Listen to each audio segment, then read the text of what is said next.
everyone, it's me, Cassie, aka Bebelog. Are you ready for our nature vlog? Ano, tara? Tara! Mahilig ba kayo sa prutas? Kung oo, tama yan. Dahil ang pag-aaralan natin ngayon ay tungkol sa karika papaya o mas kilala bilang papaya. Alam niyo ba na may ibang tawag din sa karika papaya? Ito ay ang papaw at pawpaw. Did you know that it was first cultivated in Mesoamerica, within modern southern Mexico and Central America? Did you also know that papaya is also a medicine for our body, like the skin or anything, like intestinal pain, to clear the eyes, to make the skin healthy, and many more.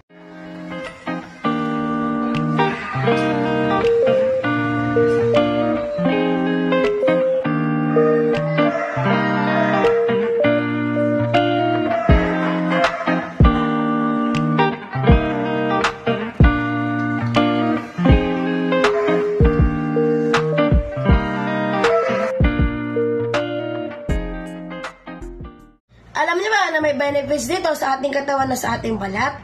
Ito ay maaaring makatanggal ng pamamaga sa kung anumang bahagi ng ating katawan.